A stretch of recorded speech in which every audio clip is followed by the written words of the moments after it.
Hello, my name is Natasha. Aymami. In visual description, I am a white female. I am short and thin with blonde hair in a bob. I work for the HKNC, the Helen Keller National Center. I provide services for 5 states, including Louisiana, Texas, Arkansas, New Mexico, and Oklahoma. My role is to provide information and resources for all 5 states and act as a liaison between HKNC in New York and the 5 states. And so that's just a brief description of my role. The HKNC mission is to give people who are deafblind the tools to live, work, and thrive in the communities of their choice.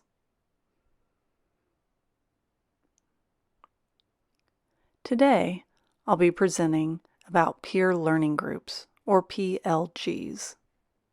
PLGs are for individuals that have both vision and a hearing loss. And they are facilitated by HKNC staff.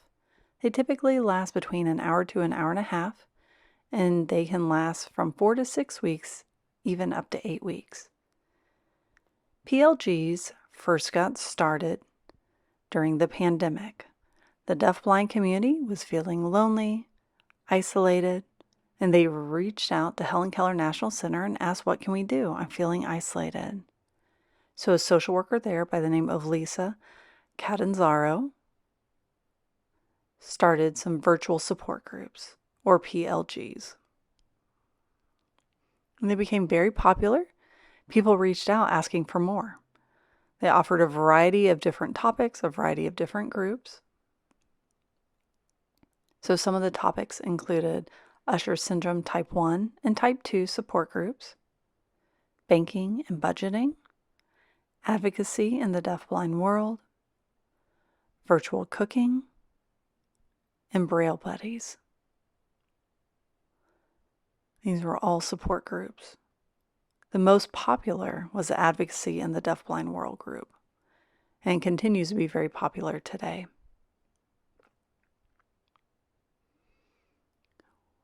We worked in field service and we decided to set up PLGs for youth as well. My region, the South Central area, we have many deafblind youth who express feelings of loneliness, having never met other deafblind individuals before, and were very interested in doing so. So some of the field service staff collaborated together across the nation in order to start youth peer learning groups. We had up to 8 participants in each group. We had a variety of communication modalities. So now I will show you a little bit about what that will look like. You're actually going to now meet one of our youth ambassadors. The first group started last year in the spring, and it was their first time to join. They had different topics that they had planned to discuss. And then we transitioned to set sorts of topics for transition ages 14 through 21. And we decided to go ahead and focus on their future, their planning, and how to prepare for that. So we began with that process. We saw it was quite successful, and they kept asking for more. So within that group, we decided to choose 2 youth ambassadors, and they would then take over the hosting duties. Back in the fall of 2021, they took that over for hosting PLGs. And so now you're actually going to have an opportunity to meet one of our 2 ambassadors. Hello, everyone. My name is Nilama. I was the first ambassador working in a team with Jace. That's the young man that I was teamed with. I had my first experience this past fall for the PLG, or Peer Learning Group, which are sessions that are held on Zoom. We haven't met in person yet, but we plan to eventually. Jason and I worked as a team as the first ambassadors. It was a really rich experience. The PLG is for youth that are deafblind, to have the opportunity to socialize and have weekly dialogues about a variety of topics. The sessions were held over 6 weeks, either once or twice a week. We had a variety of topics, including Helen Keller National Center's information on accessibility, advocacy, and resources for deafblind individuals to gain access to. HKNC staff were happy to provide support, and they provided us with information as well. Plus, we had discussions about establishing a plan prior to graduation, as well as our plans for the future. PLGs can be provided on Zoom or in person for those who live in the same state. So for deafblind youth participants who enjoyed the PLGs, they can continue to participate. They are able to do it monthly, and it's hosted annually. You can be involved either as an ambassador or a participant. Our role as ambassadors was to have information prior to the session prepared and ready to go. We had fun activities during the sessions. We had fun. It'll surprise you. The PowerPoint slides were used as a reference, either on paper or the PowerPoint, with information from the deafblind mentors. They gave us information in advance so we knew what to do during the sessions.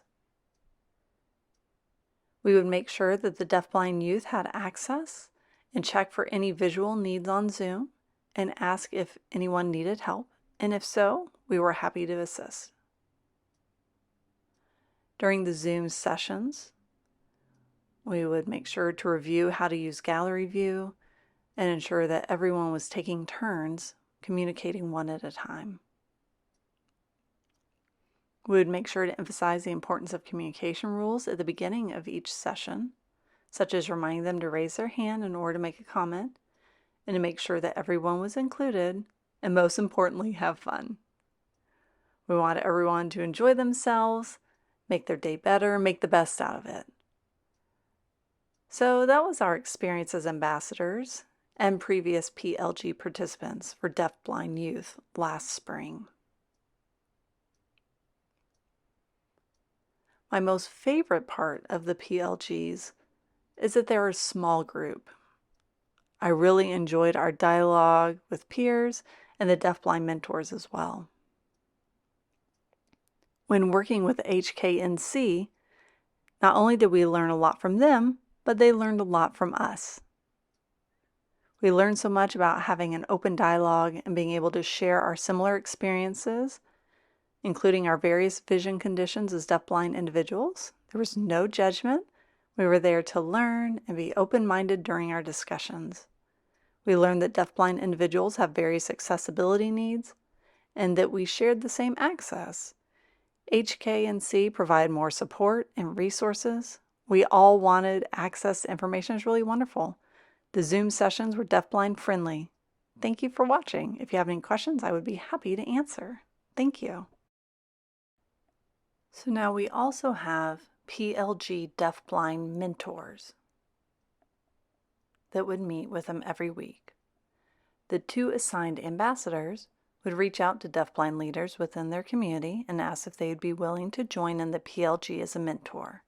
So one of our ambassadors invited a person by the name of Megan Wimberly, whose video I will show you shortly, and she joined in one of the weeks presenting with the youth, and so now I'll turn it over to Megan.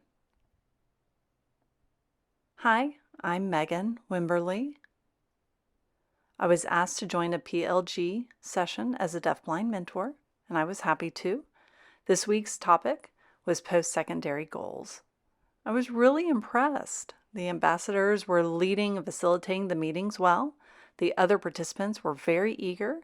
It was such a great opportunity for them to develop their autonomy by facilitating meetings in a safe space where they were able to discuss their frustrations, struggles, and successes as a deafblind person. Also, it's a great opportunity to meet deafblind mentors and receive really rich information for networking. I really wish I had had this type of opportunity whenever I was a young adult. It will be an important experience for them to look back on during their journey as a deafblind individual. So as Megan just explained, a little bit of her job was about how to advocate for herself. And I actually chose this to show you. Jace, who was the second ambassador, asked, well, what do you do in your job? How do they provide accommodations to you? And Megan was able to explain, well, I present about deafblind sensitivity and different topics about that. I work with students. It was really wonderful tips that she shared with the youth in the PLG. Nilama is saying, anyone? Jace, do you have a question? Jace has raised his hand. Jace is saying, I just want to throw out a question to Megan and then turn it over to participants. This is Jace commenting. I'm just wondering, when you became a teacher at Louisiana School for the Deaf in the elementary, did you feel like it was a good fit for you? Or did you feel like it was challenging in the beginning as a deafblind person? Are you by yourself, or do you have an aide that works with you to make sure that things are planned with the visual environment of the classroom? Also, with students, written material, how are you accommodated? I'm just curious and wanted to ask you. Corey has joined us. Megan's saying, this is Megan here. Thank you, Jace, for asking. When I first started teaching during my first year, of course it was hard. I gained new experiences. But like I said, I'm from the southern part of Louisiana, where there's a large population of individuals with Usher syndrome. So the people at Louisiana School for the Deaf are familiar with Usher syndrome. They know my limitations and how to get my attention. Obviously, you don't try to wave around me to get my attention. Just come up and tap me on the shoulder. And I know my limitations. If there are new people, then I will go to them and explain what my limitations are. We try to push for deafblind or Usher syndrome sensitivity training. You know that sensitivity training is to show other staff how to be sensitive to our limitations as deaf plus blind individuals and how to get our attention. Yes, I do have an aide, but most teachers have an aide. Jace is saying, thank you. I want to ask for clarification. Sensitivity for individuals with Usher syndrome or who are deafblind, the purpose would be to let people know that we don't like it when maybe they put our hands in our faces and wave, or other concerns related to our vision. That makes us feel uncomfortable and people are unaware, so we train them to understand, to make sure not to do things like wave in our faces, but to use touch and tap our shoulder or other types of communication recommendations, things to add to the toolbox so they can understand. For instance, not to write in yellow ink, but instead use red ink. Or depending on that person's vision, as an accommodation for the deafblind individual to make them feel more comfortable instead of something that is standardized. Is that right? Megan's saying, Megan here, yes. Thank you, that is right, Jace. That's why we do that, so we feel accommodated as equals. Jace is saying, thanks, now I got it. Now, what I will do is explain about how to start a PLG. Now the world has changed. With COVID, we moved all online, but now we're starting to transition elsewhere. So you're able to set up a PLG as you see fit. You can always do hybrid because not everyone's in the same location. Some of you live in large states or live far apart from one another. So you may want to meet virtually or in person or perhaps both, whatever their preference is. So now I'll explain how to start a peer learning group. For peer learning group planning materials, the items that you will need include a registration form, and it can be really simple, including their name, what they prefer for communication, maybe agency needs, also a communication plan accommodation checklist. I will have that available for you all. We'll have a link that you can click on and pull up on your own and read through that. Also, HKNC, during COVID, they did some research to find out best practices for Zoom. And that includes tips and what to do, such as having a dark background, and PowerPoints, like you see now, having a dark color, ensuring the words are a light color, such as yellow, not white. That can be too bright or high contrast. So there's a variety of deafblind people out there and their various needs. So you can click on those links to learn more. For PLG planning materials, we have a list of tips and best practices for facilitating PLGs. We have a list that you can click through and read through on your own. One thing that is included there is communication rules. The youth oftentimes get excited when they get to see one another for the first time and they start chatting and talking over one another. So we make sure that they turn take, raise their hand. That if they want to make a comment, they need to raise their hand, and then the facilitator will call on them. So for example, within a PLG, the ambassador will lead the group, and from day one they will explain what to do to make sure that they have a dark background, that their lights are not too bright, that they mute themselves to make sure that there's no noise. And it depends on the individuals involved. Within our group, we've had a variety of communication modalities. Some were blind and hard of hearing, some used sign language.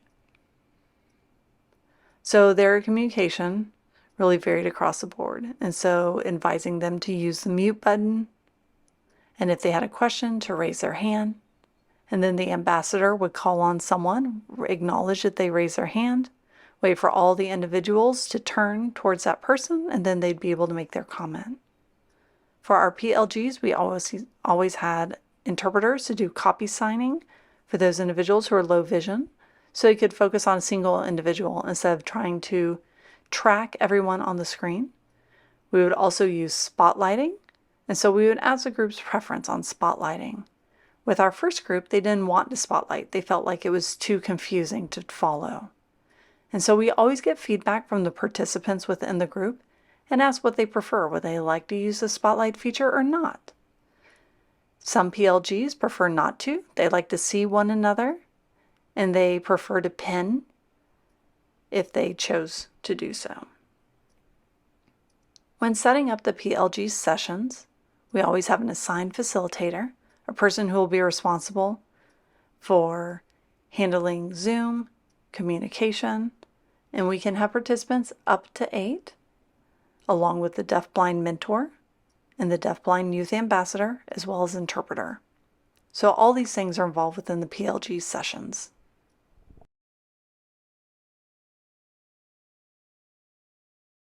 For communication planning, make sure to meet with every participant to ensure you can meet their communication needs, and meet with them prior to setting up the PLG sessions. So during that meeting, you can have a checklist to go through and ask, what do you use for communication? Do you prefer sign language? Do you prefer spoken language? You can provide an interpreter as needed. We actually had one youth where when using Zoom, they were blind and hard of hearing, but couldn't hear the audio on Zoom. So they ended up asking a family member to voice over whatever anyone was saying on Zoom. We had one youth who could receptively understand sign language, but they had a physical disability precluding them from being able to use expressive sign language. So they had a communication board in which they could respond to in chat, and then the facilitator would read through the chat responses and sign those to the group to make sure everyone was able to understand their communication. So communication modalities do vary, and it's important to prepare ahead of time before hosting the PLGs. And find out from the participants if they're needing accessible materials such as Braille or large print. So when meeting with the ambassadors, they were able to select different topics and develop PowerPoints And those usually occurred about 2 months prior to the sessions to do all of the planning, make sure the materials were accessible and available. So if someone needed Braille, we could ask that the Braille materials were produced prior to the PLG sessions being hosted. If they're needing large print, we want to make sure that we accommodated that, send that via email or whatever their preference was. We want everything ready to go prior to the PLG session starting, and we would send them early, like a week or two prior to the sessions. So during the actual meetings, we did not pull the PowerPoint up. We would only show it for a brief guide because sharing screen was very distracting and could be really difficult for everyone to follow. So they had a copy on hand so they could keep up with the topic, and that would also help the youth know what topics would be that we discussed. So accessible materials can include Word docs for JAWS, and youth that are hard of hearing and maybe rely on spoken language or perhaps Braille displays. Maybe they have a preferred font size that they use. Maybe they prefer 14 or 16 or 18-point font. So we would have that ready to go for them. And again, having a preferred background color. Like right now, my PowerPoint is dark blue with a light yellow color font, rather than having a bright wide font, which can cause a glare. And we'd also have Braille available. For text accommodations, those are for individuals who are maybe hard of hearing, they rely on captioning, and don't use sign language. So on Zoom, they may use the closed caption feature. They may use the live transcription. They may use C-print or CART, text. So if they ask for closed caption, well, really, typically, Zoom automatically includes that. You add the closed captioning, so that way if you're recording, you can have it saved and ready. Some people prefer to change the font size, and they can ask to change that through Zoom. If it's a live transcription, they can connect that to their Braille display, and that way they're able to read the Braille and follow along as well.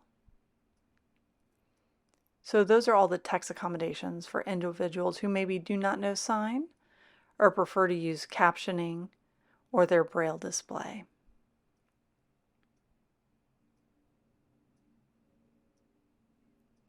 For environmental considerations, think about break times.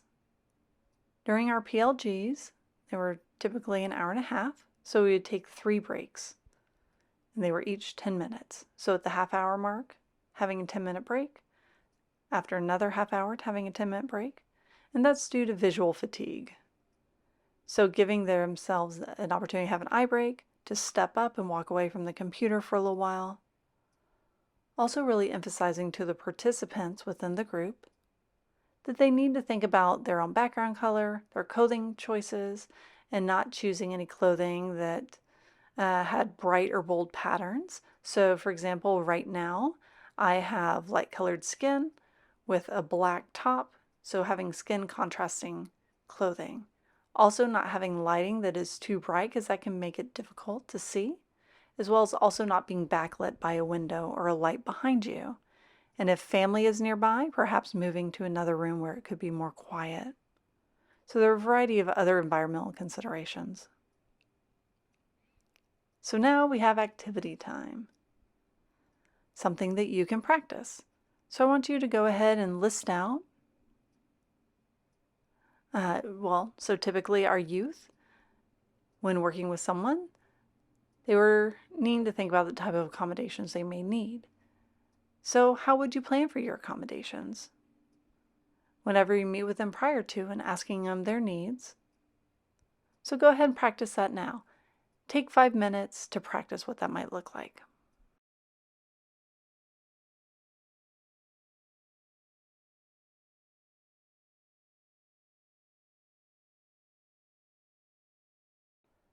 Communication tips. Always pause during discussion. Check in throughout the session to ensure everyone's able to follow along. We trained the ambassadors to do that themselves to ensure that everyone is able to be included. So they check in and recognize if someone is dominating the conversation to interject and allow others to take turns. Prior to the PLG sessions, we trained them to recognize when that's happening, that if someone else is dominating the conversation, to be able to intervene and ask them to hold and allow others to have a chance to discuss and be included in the conversation. We also have frequent communication checks to make sure everyone is able to follow along. And again, using the spotlight feature and asking the participants what they prefer. Within our experience, some preferred to not use that feature, but others might, so always check in on that preference. For our group last year, they preferred to use the pinning feature on their own. But again, ask the participants what their preference is. And use captioning on Zoom as well. So then when you record and save it, you can send it to the participants and they can still catch the conversation when they watch it again at a later time. So we recommend recording all of the sessions and share those with all the participants. Try to avoid overlapping communication. So if one person is making a comment, to avoid anyone speaking over the other, because everyone will get lost. So we want to again emphasize communication rules, raising their hand, waiting for the ambassador to acknowledge and call on them, knowing that it's their turn to begin speaking. And again, we know the youth are excited to see one another. Sometimes it's their first time to see one another, and that overlap will naturally occur within communication. So it's about reminding them and emphasizing the communication rules and turn taking. Also make sure to provide image descriptions.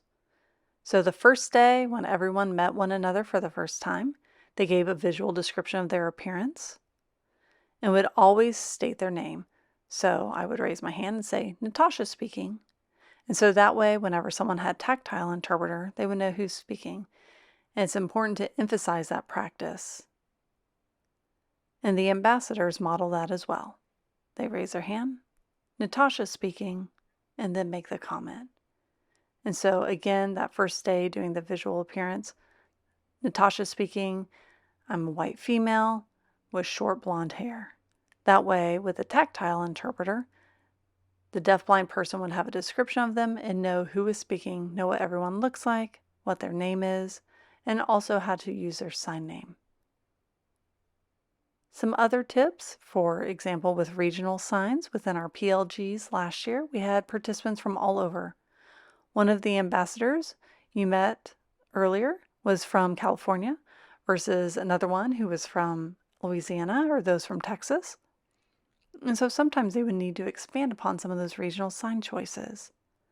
So anytime they showed an image, they would need to provide a visual description.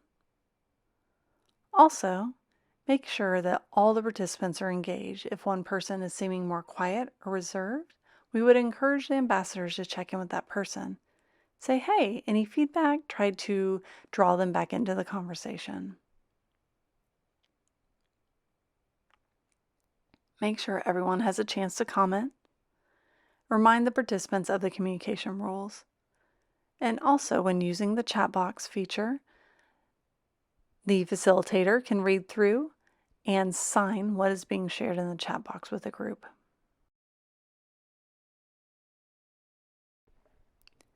Visual environmental considerations.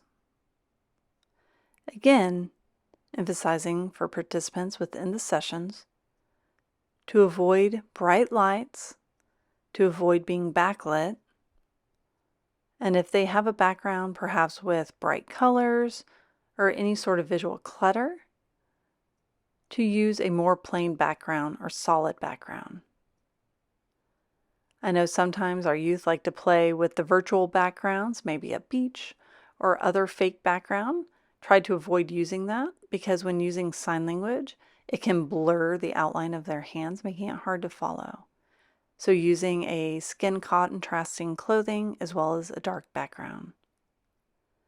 With Zoom, ensuring that the camera is focused to where it is torso and up, but not in too close to where one another can't see each other. Auditory environmental considerations. Making sure everyone is muted, and if they want to make a comment, to raise their hand, wait to be acknowledged, and then the ambassador is able to go ahead and say, "It is your turn," and at that time they can unmute themselves. Sometimes it can be hard for the youth to find where the microphone is. So instead of using the keyboard, they can click Alt-A, and that will mute or unmute them, which is sometimes easier to do rather than trying to use the mouse to locate the microphone. So by clicking Alt-A, that might be easier. Also, making sure to avoid any kind of noise. Sometimes family members can be in the vicinity and it can be noisy, so moving to a quiet space. If you have a dog, making sure the dog's not in the room and barking. Of course, using the mute. Being sure to sign clearly at a slow pace. Same thing when speaking. So that way the hard of hearing individuals are able to hear clearly and the pacing is easily understandable. PLG Practice Sessions. 2 months prior to the sessions, we did some practice with the youth ambassadors. So we would practice things like developing their topics, who they could reach out to in the deafblind community to act as mentors. We also did some practice in Zoom on how to moderate and turn take.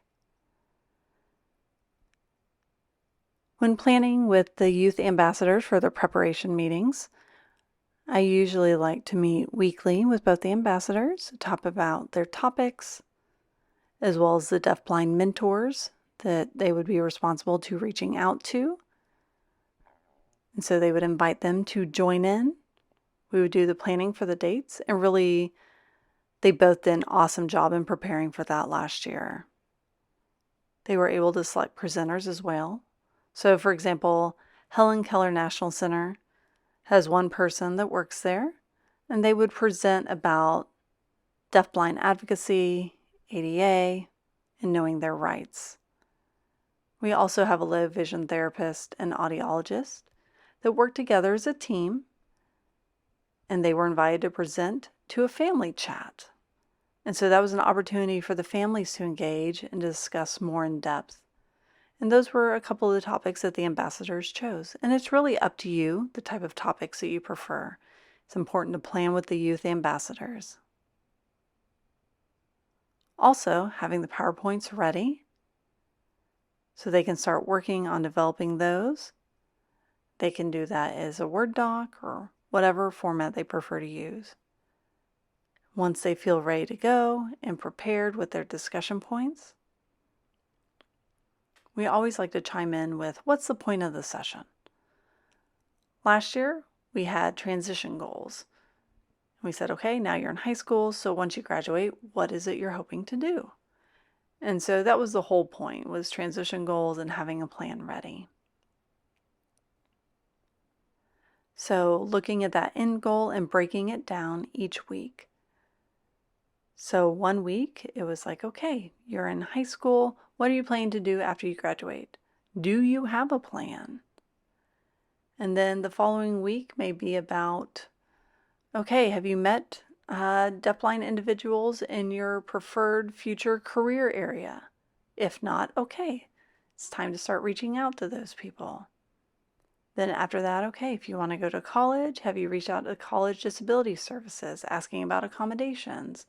So breaking down that long-term goal into each week. For us, it was a 6-week session for them to be able to work towards that goal. Some of the youth wanted to meet one another. They really enjoyed having a support group. And ultimately, it's important to have an overarching goal as well as goals for each week's session. So once everything has been prepared and ready to go, we encourage the two of them to meet with the interpreters ahead of time as well, to talk about communication, having a plan ready for that. And so the interpreters would join in with the planning meeting to discuss how they would turn take, perhaps 1 may do the spoken language while the R1 supports, or vice versa. And so they were to plan out their communication for it, and they would also allow for the interpreters to have the opportunity to learn about their sign style, their accommodations, their sign choices, and things like that. So it was really nice to have the interpreters involved with the planning sessions. In Zoom, the two of them practiced together and with the interpreters. And so we always reviewed the communication rules, making sure they felt ready to go prior to hosting the PLG sessions. So they would practice with the interpreters, talking about the communication plan, and explain to them about all the communication modalities of the participants. If they had some that were hard of hearing and blind, the interpreters would be ready and able to plan ahead. So they had a list of all the participants, including their name, communication modality, their sign name if they had one. So prior to the PLG sessions, the facilitator and the ambassadors would meet with each participant and ask them their sign names, and they would have that ready to go to provide the interpreters, as well as regional signs as well, so the interpreters could be prepared. The PLG practice sessions with the interpreters, they would meet via Zoom and give the interpreters all of the presentation materials, the PowerPoints. And again, we weren't showing the PowerPoint, but it was just a guide for the youth ambassadors. So they would have the topics ready to know what the talking points were, and that really helped the interpreters be prepared for the sessions as well. They also discussed Zoom best practices and communication rules. They talked with them about spotlighting, if they should spotlight the interpreters or not, and that was a discussion to be had with all of the participants if they would prefer to pin or spotlight, and allowing them to make that decision about what to do. Also discussing captioning and recording and how to practice recording. So making sure that they were ready to go, they had practiced prior to the actual sessions.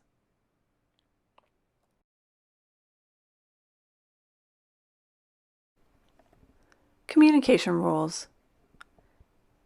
Emphasizing during the PLGs, during the first session, to raise their hand in order to comment. So you need to raise their hand. The ambassadors will let them know, okay, it's your turn, but to not begin talking until they've been acknowledged in order to reduce the amount of overlapping conversation. So when the ambassadors let them know it's their turn, they begin speaking. So always state their name. So for example, Natasha's speaking. Always state your name before making your comment. Hi, this is Natasha, and then making my comment. The first day, providing a visual description of your appearance. So some of them who are blind may not know what the others look like. So providing visual description. Also muting the microphone. And if someone who is hard of hearing and may use spoken language, all the individuals should be muted, and then once they raise their hand to talk, the ambassador will call upon them. Let's just say Bob. So Bob, go ahead, it's your turn. And then Bob can unmute. And again, using that shortcut, Alt-A, that might be easier. And so they can speak, and then using Alt-A again to remute themselves. Again, one person at a time to turn take during discussions. So someone makes their comments, they pause, call on the next person, so that way participants are able to pin or spotlight, and then moving on to the next person. Also, being sure to sign or speak at a clear pace, nothing too fast, keeping a comfortable speed for listening. Facilitator tips. Again, asking the participants if they'd prefer to spotlight or not. Also, always providing a description. If showing an image, providing a description as to what it looks like. And again, that first day, giving their name. So for example, my name is Natasha. My sign name is an N, you shake it. I am female, I am white, I have shoulder-length blonde hair. So again, describing their appearance that first time they meet. So now, an activity. You can split into groups. You'll have a facilitator at each one. And so within that group, the participants will practice turn taking, giving their visual description, their sign name, and following the communication rules. So you can go ahead and have introductory questions as well as having icebreaker questions so you can enjoy yourselves, and you can go ahead and practice that now.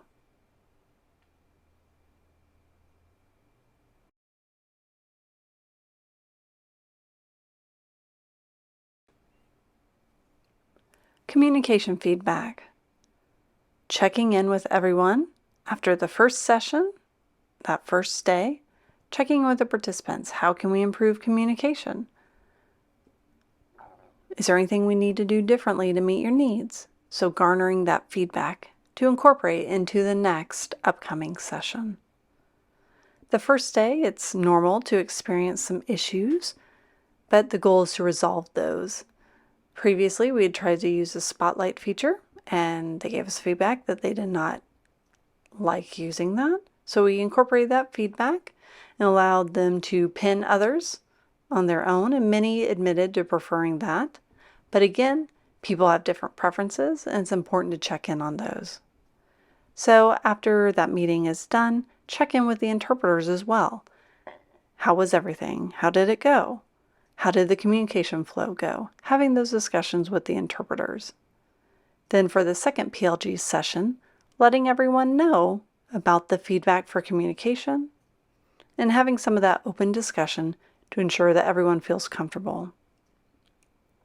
Having some accommodations, like perhaps one youth thought, oh, I don't actually need the Braille interpreter, or I don't need a close vision interpreter, when in fact they did. So having those individuals ready to go in Zoom and having the interpreters copy signing the whole way, or maybe realizing they need an interpreter face-to-face. And that's fine. We can make those arrangements. Sometimes that first time or first day, they go through that experience and realize they're needing more support, and we're happy to provide that. So now to share some PLG topic suggestions. Deafblind Awareness Week will be coming up that third week of June. And so always a good opportunity for deafblind youth to get together to prepare for Deafblind Awareness Week. They can also learn about deafblind organizations within their states. Maybe encouraging them to reach out to deafblind community members to learn more about the actual deafblind community within their state. Also, White Cane Day. That usually happens October 15th. So do they know about that day? Do they know what their state typically does to celebrate that day? So just a few topic suggestions. Now, I have a survey for you all to take, and that would actually be really helpful feedback for us in our presentation.